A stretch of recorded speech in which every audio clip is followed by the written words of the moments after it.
Welcome बच्चों। Last time से हमारा वेक्टर चैप्टर चालू है और हम अभी तक पहुंच चुके हैं हमारे स्केलर प्रोडक्ट तक। हमने स्केलर प्रोडक्ट देखा, उसकी प्रॉपर्टीज़ देखी, उसको रेक्टेंगुलर कंपोनेंट्स के फॉर्म में भी हमने देखा। उसी प्रकार बच्चों आज इसी वेक्टर चैप्टर में हमारा और महत्वपूर्ण टॉपिक वेक्टर प्रोडक्ट या फिर उसी को हम क्रॉस प्रोडक्ट कहते हैं, वो हम आज देखने वाले हैं। तो सबसे पहले थोड़ा सा रिवाइज कर लेते हैं हमारे डॉट प्रोडक्ट को, जिसको हमने स्केलर प्रोडक्ट कहा था। समझो ये वेक्टर ए है और ये वेक्टर मान लीजिए बी है। इनके बीच में अगर एंगल थीटा है तो हमारा डॉट प्रोडक्ट क्या था, याद करो। तो dot product of any two vectors is defined as the product of their magnitude and cosine of the angle between them, ये हमने देखा था। दूसरी बात, क्योंकि हम इसमें डॉट यूज़ करते हैं इसलिए इसको डॉट प्रोडक्ट भी कहते हैं। तीसरी बात, ये नाम में स्केलर है, मतलब ये सिर्फ हमको एक वैल्यू देता है, एक मैग्नीट्यूड देता है, इसके बारे में हम डायरेक्शन का विचार नहीं करते। लेकिन अब बच्चों यही बात हमारी किसके लिए आ रही है, वेक्टर प्रोडक्ट के लिए। उसके जैसे ही डेफिनेशन है, बस यहाँ पर कोसाइन लिया है यानी कॉस, वहाँ पर साइन लेना है यानी SIN, साइन लेंगे आप। ये स्केलर है, वो वेक्टर है, तो वहाँ पे उसकी डायरेक्शन बताना ज़रूरी होता है, ठीक है। तो चलो देखो क्या है, vector product of any two vectors is defined as the product of their magnitude, उसमें भी वही था, एंड कोसाइन था, यहाँ पर कोसाइन था, यहाँ पर क्या है, sine, sine of the angle between them, it is the vector product. फिर से पढ़ते हैं हम, क्या, the vector product of two vectors is defined as the product of their magnitude and sine of the angle between them, ठीक है। तो चलो इसके लिए सबसे पहले क्या करते हैं, हम दो यहाँ पर वेक्टर ले लेते। मान लीजिए कि ये वेक्टर ए है हमारे पास, सिंपली हम ऐसा बताएंगे वेक्टर ए, और ये मान लीजिए कि हमारे पास वेक्टर बी है, समझो ये हमारे पास क्या है, वेक्टर बी। इनके बीच में जो एंगल है वो एंगल समझो क्या है, थीटा है। यानी क्या बोलेंगे, let vector A and vector B any two vectors, ठीक है, एंड थीटा क्या है, एंगल बिटवीन देम। तो डायरेक्ट मैं यहाँ पर बोलता हूँ वेक्टर प्रोडक्ट, क्या बोलेंगे हम, vector product, vector product of कौन कौन, vector A and vector B is given by, is given by, क्या बोलेंगे हम, vector A cross vector B. ध्यान रखना स्केलर में डॉट यूज़ करते, यहाँ पर क्रॉस यूज़ करते। तो फार्मूला क्या है, यानी डेफिनेशन क्या है, बाय डेफिनेशन क्या है, definition is defined as the product, क्या बोलेंगे हम, प्रोडक्ट, किसका प्रोडक्ट, देयर मैग्नीट्यूड। अब दो वेक्टर लिए, उनका मैग्नीट्यूड, तो वेक्टर ए का मैग्नीट्यूड ए, वेक्टर बी का magnitude B, and sine of the angle between them, तो उनके बीच में एंगल है थीटा, तो उसका भी क्या करेंगे, यहाँ पर हम साइन थीटा लेने वाले। यानी ये हमारा क्या है, वेक्टर प्रोडक्ट है, ठीक है। अब क्योंकि आप यहाँ पर देखो हमने प्रोडक्ट के लिए कौन सा सिंबल यूज़ किया है, क्रॉस, ठीक है। यानी क्या बोलेंगे, एज वी यूज़ क्रॉस, ठीक है, मतलब ये इस तरह से, ठीक है, to show vector product, vector product को शो करने के लिए हम क्रॉस यूज करते। So it is also called as cross product, उसको और भी हम क्या कहते हैं, क्रॉस प्रोडक्ट भी कहते हैं हम, ठीक है। तो ये आप ध्यान में रखो, ठीक है। अब बच्चों यहाँ पर एक मैंने पॉइंट लिखा हुआ है, स्पेशल पॉइंट, क्योंकि ये वेक्टर प्रोडक्ट है, वेक्टर में ये जो चीज़ है ये आपको सिर्फ मैग्नीट्यूड देती, जैसे यहाँ पर, लेकिन क्योंकि ये वेक्टर है तो उसकी डायरेक्शन बताना ज़रूरी है, तो ध्यान में रखो। अब मैं थोड़ा सा हाथों के इशारे से बताता हूँ। जैसे ये वेक्टर ए है, दिख रहा आपको, और ये वेक्टर बी है, उन दोनों में कितने का एंगल दिख रहा, थीटा का एंगल दिख रहा। फिर से देखो, ये वेक्टर ए है, ये वेक्टर बी है, इनके बीच में एंगल थीटा है, तो मैं थोड़ा सा इसको ऐसा ले लेता हूँ, ठीक है, आपको देख रहे हैं, तो इनके बीच में एंगल है, तो इनका जो मैग्नीट्यूड है ए बी साइन थीटा है, लेकिन वेक्टर प्रोडक्ट के कारण इसकी डायरेक्शन, तो डायरेक्शन ये दोनों वेक्टर को ऐसी परपेंडिकुलर रहती है, ठीक है। यानी ये जो थंब होगा ये इन दोनों का आंसर होगा, डायरेक्शन ऐसे, तो ये जैसे ऐसे है अभी, तो ये डायरेक्शन ऐसी बताई जाएंगी, लेकिन ये तो हवा में आएंगी बाहर, हवा में मैं निकाल नहीं पाऊंगा, इसलिए बताते समय यहाँ पर इसकी डायरेक्शन हम इस तरह से बताएंगे। ठीक है, इसकी डायरेक्शन ऐसी बताई जाती है। ठीक है, ये इन दोनों को परपेंडिकुलर है। सो वेक्टर ए है, ये वेक्टर बी है, उनके बीच में एंगल थीटा है। सो ये हमारा vector A cross vector B होगा। ऐसा हम यहाँ नहीं बताते क्योंकि ये स्केलर है, इसको डायरेक्शन की ज़रूरत ही नहीं है।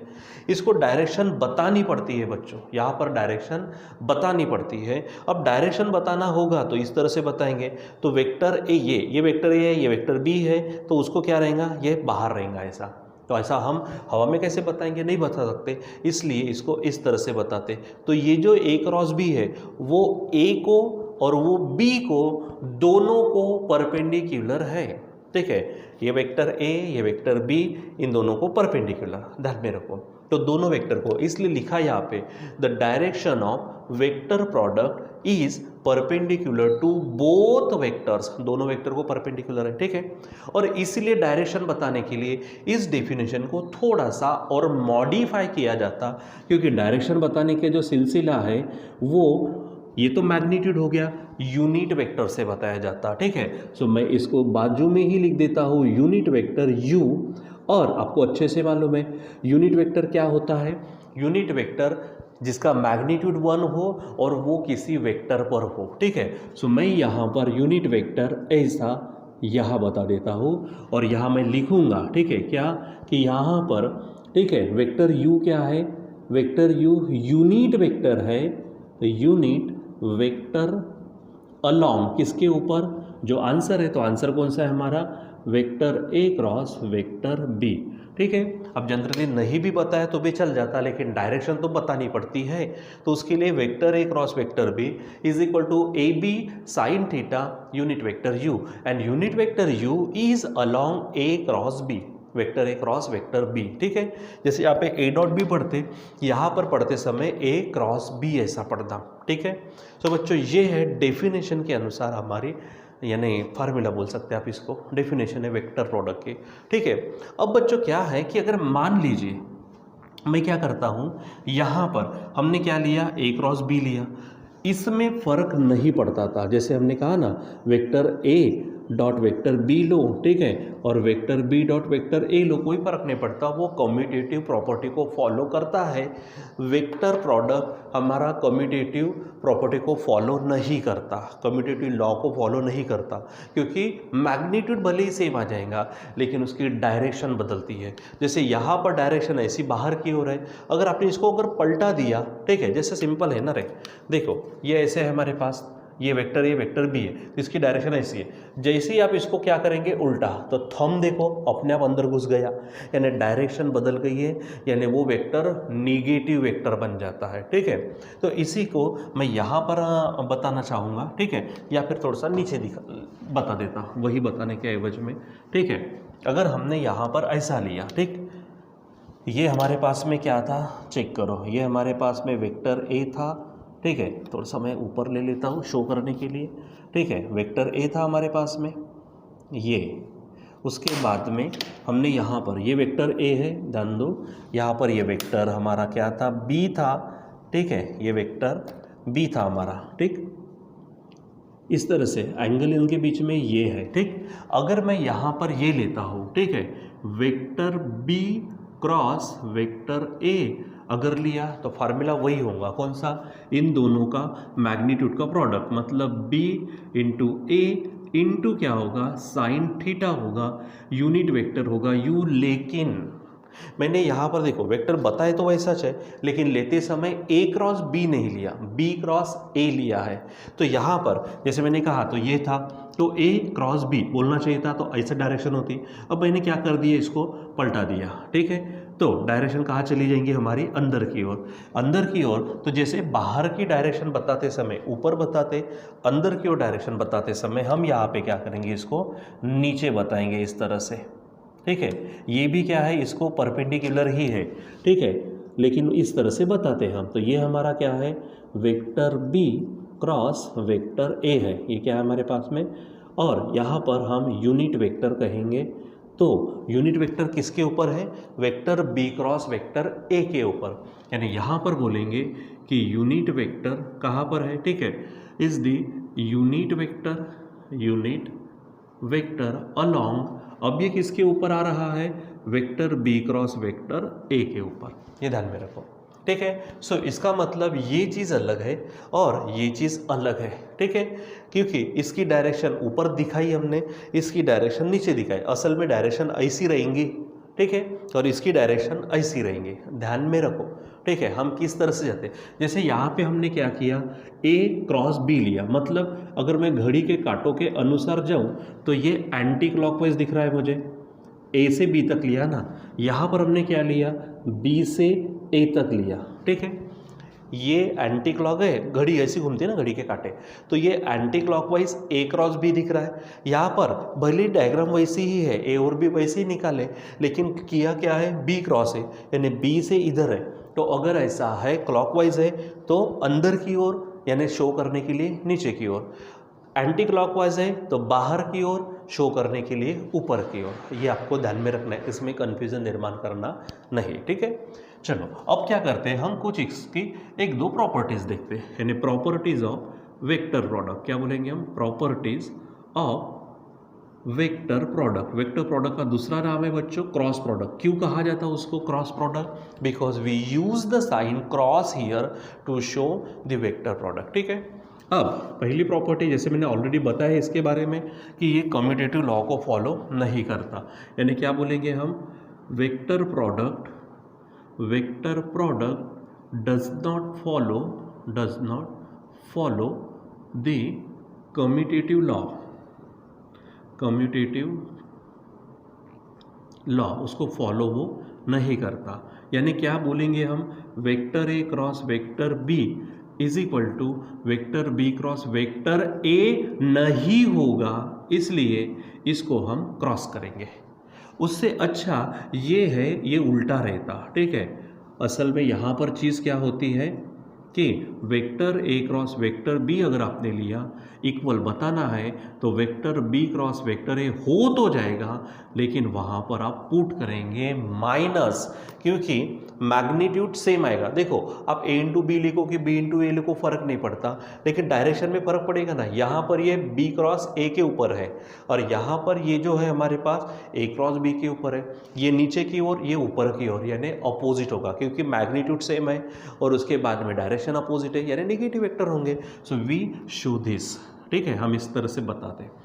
दूसरी बात बच्चों, यहाँ पर आप यहाँ पर इसको बॉक्स करके रख दो ताकि आप ध्यान में रखेंगे, ठीक है, और यहाँ पर भी आप इसको बॉक्स कर दो, ध्यान में रखेंगे, अच्छे से बॉक्स करना भाई, ठीक है।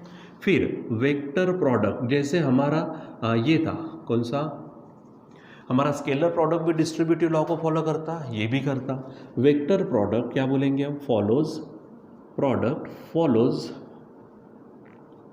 Vector product follows the distributive law. क्या बोलेंगे हम, डिस्ट्रीब्यूटिव लॉ, यानी वो डिस्ट्रीब्यूट होता है, ठीक है। यानी ये कैसा है, तो आपको मालूम है, अगर मैंने वेक्टर ए क्रॉस अगर ये लिया, vector B plus low minus low, कोई फ़र्क नहीं पड़ता, ठीक है, तो ये दोनों को बांटा जाएगा, ए के साथ बी भी होगा, यानी ए क्रॉस बी बीच में आया प्लस, और उसी के साथ सी होगा, यानी ए क्रॉस सी भी होगा। ये आपको ध्यान में रखना है, ठीक है, ये आपको ध्यान में रखना है। तीसरा, अगर हमारे पास इफ, क्या बोलेंगे हम, vector A and vector B are parallel, क्या बोलेंगे हम, पैरेलल और एंटी पैरेलल वेक्टर्स, ठीक है। अगर ये पैरेलल या फिर एंटी पैरेलल वेक्टर्स है तो उनका प्रोडक्ट जीरो रहता, then vector product is zero, ठीक है। पैरेलल वेक्टर्स, देन क्या बोलेंगे हम, vector product is zero, vector product is zero, वो क्या रहता, जीरो। क्यों? क्योंकि ए और बी अगर पैरेलल है तो इस तरह से रहेंगे बच्चों, तो उनके बीच में एंगल क्या रहेगा, theta is equal to zero रहेगा। या फिर अगर उल्टा है तो उनके बीच में उनका जो एंगल है वो रहेगा 180। अब अगर ये चीज़ है तो आप साइन थीटा लो, मतलब साइन 0 लो, या फिर साइन 180 लो, दोनों का आंसर 0 होता है। और मैंने कहा कि vector A cross vector B का मतलब क्या होने वाला है, यहाँ पर ए इंटू बी इंटू क्या होगा, साइन थीटा जो है, ठीक है। सो ए इंटू बी साइन थीटा किसी भी हालत में क्या रहने वाला है, 0, और इसीलिए vector A cross vector B क्या मिलेगा, 0 मिलेगा। कब, अगर वो वेक्टर्स एक दूसरे को या तो पैरेलल या फिर एंटी पैरेलल होंगे तो। ये आपको थोड़ा सा ध्यान में रखना है, ठीक है, ये चीज़ ध्यान में रखो। अब दूसरी बात बच्चों, यहाँ पर अगर चौथा पॉइंट लेते हैं, यहाँ पर अगर वो एक दूसरे को परपेंडिकुलर है, मतलब if vector A is perpendicular to vector B, तो ये तो तय है कि थीटा क्या होगा, 90 होगा। फिर आपको मालूम है साइन 90 क्या होता है बच्चों, साइन थीटा का मतलब साइन 90 होगा, ठीक है, साइन 90, और साइन 90 होता है 1, ठीक है। इसलिए उनका मैग्नीट्यूड जो होता है, ठीक है, तो वो उनके प्रोडक्ट के बराबर होता है, ठीक है। यानी क्या बोलेंगे हम, सो यहाँ पर लिखेंगे vector A cross vector B is equal to A into B sine theta है, और A into B sine theta कितना आया है, 1। इसीलिए हमारा जो क्रॉस प्रोडक्ट है वो क्या रहेगा, ए इंटू बी ही रहेगा। यानी क्या बोलेंगे हम, आप डायरेक्ट यहाँ पर ले सकते हैं, उसके लिए कंडीशन कौन सी है कि उनके बीच में एंगल 90 चाहिए। यानी vector A cross vector B is equal to A into B, यानी यहाँ पर मैग्नीट्यूड क्या हो जाएगा, उनका मैग्नीट्यूड तो उनका जो इंडिविजुअल वेक्टर से उनका product, simple A cross B is equal to A B होगा, रहेगा ध्यान में, ठीक है। अच्छा, यहाँ पे 0 होगा कब, पैरेलल या एंटी पैरेलल के लिए 0, और परपेंडिकुलर के लिए उनके मैग्नीट्यूड का प्रोडक्ट। स्केलर में उल्टा होता था, ठीक है, ध्यान में रखना। फिर उसके बाद में थोड़ा आगे बढ़ते हैं, यानी फॉर, यहाँ पे हेडिंग डाल देते, फॉर यूनिट वेक्टर्स आई जे के, ये जो यूनिट वेक्टर है हमारे पास आई जे के, उसके लिए काम करते हैं, ठीक है। अच्छा, यहाँ पर एक थोड़ा सा पॉइंट और ले सकते हैं हम, ठीक है, क्योंकि ए इंटू बी होगा। अगर मान लीजिए यूनिट वेक्टर अगर है तो उसका मैग्नीट्यूड 1 होगा, दूसरे का भी 1 इंटू 1 क्या हो जाएगा, 1 होगा, ठीक है। यानी सेम वेक्टर अगर है मान लो, ठीक है, तो सेम वेक्टर के लिए यहाँ पर हम काम कर सकते हैं। थोड़ा सा एक ले लेते हैं यहाँ पर, if A is equal to B, ठीक है, यानी सिंपल है, इसी के लिए लेते कि वेक्टर ए क्रॉस वेक्टर अगर बी है मान लो, ठीक है, vector A cross vector B यहाँ पे, ठीक है, यहाँ पे बता सकते थे, चलो यहीं पे ले लेते, ठीक है। स्टार पॉइंट क्या होगा, vector A cross vector A है, तो जैसे कि वेक्टर ए है और दूसरा भी वेक्टर ए है, तो एंगल कितना हो गया, 0 हो गया। एंगल 0 हो जाएगा तो साइन 0 क्या होता है, 0, तो ए क्रॉस ए भी क्या होगा, 0 होगा, ठीक है। देखो ना, ए क्रॉस बी पैरेलल है, एंटी पैरेलल है, या फिर एक ही लाइन में है, तो वेक्टर ए के साथ वेक्टर ए लिया खुद तो वही वेक्टर हो जाएगा ना हमारा, तो वेक्टर ए वही वेक्टर है, तो इनका एंगल क्या होगा, 0, और साइन 0 क्या होता है, 0, यानी आंसर फिर से क्या होगा, 0। तो सेम अगर है तो आंसर क्या आता है, 0 वेक्टर आता है, या फिर सिंपल 0 बोलेंगे आप, ठीक है, क्योंकि हम 0 वेक्टर भी पढ़ चुके हैं। अब आगे यहाँ पर फॉर क्या है, आई, उसके बाद जे, उसके बाद के, ये जो यूनिट वेक्टर्स है इसके लिए हमारे पास 2 पॉइंट है। नंबर 1, ठीक है, अगर सेम है, याद करो, ठीक है, सेम है तो क्या करना है हमको, हमारा जब स्केलर प्रोडक्ट था तो सेम के लिए क्या आंसर आता था, 1 आता था, और डिफरेंट के लिए क्या आता था, 0। यहाँ पे ध्यान में रखना, सेम अगर है तो आंसर क्या आएगा, 0। क्यों, क्योंकि जैसे x के ऊपर i है और उसी के ऊपर फिर से आपने आई ले लिया तो उनके एंगल तो 0 हो गया, और मैंने कहा ना साइन 0 0 होगा तो पूरा आंसर 0 हो जाएगा। यानी अगर सेम अगर आता है तो आंसर क्या होगा आपका, 0। मतलब आई के साथ आई का क्रॉस, या फिर जे के साथ जे का क्रॉस, या फिर के साथ के का क्रॉस अगर लिया तो आंसर क्या आएगा, 0 आएगा, ठीक है।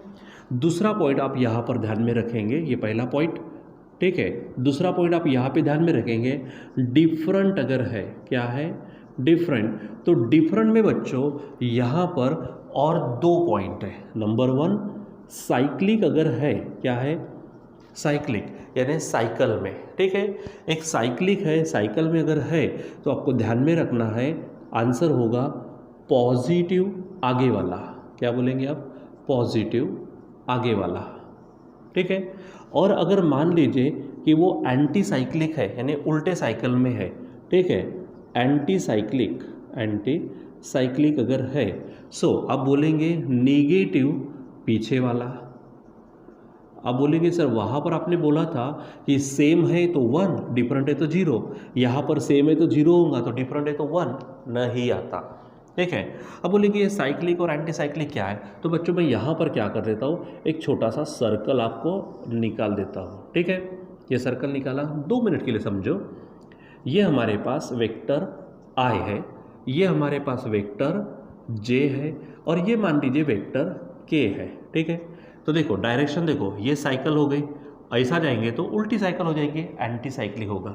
तो मैं कहता हूँ आपसे, अगर मैंने I के साथ क्रॉस में लिया I, ठीक है, यहाँ पे सॉरी मैंने डिफरेंट लेना है, तो यानी यहाँ पर मैं J लूँगा, ठीक है। सो इसको और थोड़ा समझते। आपको मालूम है ये आपका क्या है, x है, ये आपका मान लीजिए y है, और ये आपका z होगा। एक्चुअली z ऐसा रहता, हम हवा में बता नहीं पाते इसलिए ऐसा बताते, ठीक है। आपको मालूम है बच्चों कि ये आपका तो I हो गया, ये तो आपका J हो गया। अब ये दोनों ऐसे हो गए, ठीक है। अब इनका आंसर क्या होगा, मैंने कहा आंसर मैग्नीट्यूड में जो भी होगा, लेकिन उसकी डायरेक्शन इन दोनों को क्या होंगे, परपेंडिकुलर। तो डायरेक्शन तो ऐसी होंगे, और ये और कुछ नहीं, ये z है, और z पे जो होता है वो आपका क्या होता है, k। अब फार्मूला क्या होगा, I J है, तो I cross J is equal to magnitude I का, मैग्नीट्यूड J का, और साइन, ठीक है। तो I के साथ देखो I और J इनके बीच में 90 है, तो साइन 90 होगा, और फिर यूनिट वेक्टर होगा, ध्यान में रखना इसको।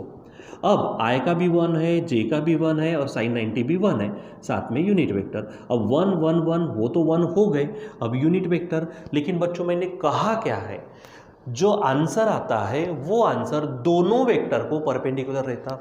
तो I और J वो खुद में है परपेंडिकुलर, बात अलग है, लेकिन इन दोनों को उनका जो आंसर है ये रहेगा क्या, I क्रॉस J ये रहेगा। तो उनके ऊपर जो यूनिट वेक्टर है, अरे वो Z का यूनिट वेक्टर यानी कौन रहेगा, यानी ये जो यूनिट वेक्टर हम U लिखते, उसके एवज में आप क्या लिखेंगे, वेक्टर K लिखेंगे। The unit vector along I cross J मतलब अलोंग Z के ऊपर आने वाला है ना ये, ठीक है। और ये तीनों में आपस में इस तरह से रहते ना, ठीक है, तो इसलिए आंसर क्या होगा, K। तो मैंने क्या कहा है आपको, साइक्लिक अगर है तो पॉजिटिव, देखो आंसर पॉजिटिव आया है, प्लस लिखने की जरूरत नहीं, और आगे वाला। अब इसका मतलब देखो, मैंने साइकिल ऐसी चलाई है, ठीक है, तो मैंने क्या लिया, I के साथ J, तो I के साथ J लिया तो पॉजिटिव आएगा, I के साथ J लिया तो आंसर पॉजिटिव और आगे वाला, तो I के साथ J आगे वाला कौन है, K, यानी आंसर होगा K, ठीक है। अगर मैं यहाँ पर लेता हूँ J क्रॉस K, ध्यान दो J कहाँ पर है, यहाँ पर, फिर ऐसा गए K यहाँ पर है, तो मैंने साइकिल में गए, तो आंसर क्या होगा, पॉजिटिव और आगे वाला, मतलब आंसर आएगा आपका I। अगर मैंने K के साथ अगर ले लिया यहाँ पर I, K के साथ क्या लिया, I, देखो ये K है, डायरेक्शन ऐसी है, और ये ऐसी डायरेक्शन है, यानी K के साथ I हो गया, यानी फिर से पॉजिटिव, और सामने वाला यानी आगे वाला, मतलब आंसर होगा आपका J, ये ध्यान में रखो। और अब अगर मैं यहाँ पर उल्टा जाता हूँ, ठीक है, तो ध्यान में रखना निगेटिव पीछे वाला, कैसे, तो देखो अगर मैंने यहाँ ले लिया I क्रॉस K लिया, I क्रॉस K, ठीक है। अब देखो मैंने I के साथ क्या लेना चाहिए था, K लेना चाहिए था, मैंने यहाँ पर क्या ले लिया, पीछे वाला। I के साथ क्या लिया, ये लिया ना, तो आंसर क्या रहेगा आपका, I, देखो I के साथ J होता तो आंसर आगे वाला होता, मैं उल्टा जा रहा हूँ, तो I के साथ K लिया तो आंसर क्या आएगा, निगेटिव और पीछे वाला, ठीक है। तो ऐसा होगा, तो I के पीछे कौन चल रहा है अब, J, यानी आंसर होगा ये। अगर मैंने J के साथ I ले लिया, J के साथ क्या, हालांकि J के बाद कौन आना चाहिए था, K, लेकिन मैंने लिया क्या, J के साथ I, यानी उल्टा गया, मैं J के साथ I लिया, उल्टा गया तो माइनस, और आंसर क्या आएगा, J है I है, बचा कौन, K। अगर मैं यहाँ पर ले लेता हूँ K के साथ मैंने लेना चाहिए था I, के बाद कौन आता, आई, लेकिन हमने ले लिया के साथ जे, तो आंसर फिर से माइनस होगा और आंसर आएगा आई। ये इस तरह से ध्यान में रखो, ठीक है। एंटीसाइक्लिक, ठीक है, एंटीसाइक्लिक की स्पेलिंग मैंने अच्छी नहीं लिखी, ठीक है। साइकिल में यहाँ पे देखो हिंदी में लिख देता साइकिल में, ठीक है, साइकिल में और साइकिल के उल्टा, ठीक है, साइकिल के उल्टा, ठीक है, इसको बराबर ध्यान दो, ठीक है। तो क्या है, साइकिल के उल्टा, यानी अगर ऐसे गए, देखो डायरेक्शन बराबर चेक करो, ये साइकिल और उल्टा गए तो नेगेटिव और जो बचा है वो लिख देना, ठीक है। यहाँ पे भी साइकिल में है तो पॉजिटिव, जो बचा है वो, ठीक है, रिमेनिंग। देखो इन दोनों को पॉइंट को और अच्छा कर देता हूँ, ठीक है, यानी आपको टेंशन खत्म हो जाएगा आपका। देखो 2 पॉइंट्स हैं, अच्छे से कर देता हूँ 2 मिनट के लिए। देखो अगर साइकिल में है, साइकिल में, तो ध्यान रखना positive remaining, positive remaining, remaining यानी जो बचा है वो। अगर मान लीजिए साइकिल के उल्टा है, ठीक है, साइकिल के उल्टा, साइकिल के उल्टा है तो ध्यान में क्या रखना है, negative remaining, negative remaining, remaining यानी जो बचा है वो, ठीक है। अब चेक करो, आई के साथ जे है, साइकिल में है तो पॉजिटिव, और जो बचा आई के साथ जे है, बचा कौन के, जे के साथ के है, बचा कौन आई, के साथ आई है, बचा कौन जे, क्योंकि तीनों तो है।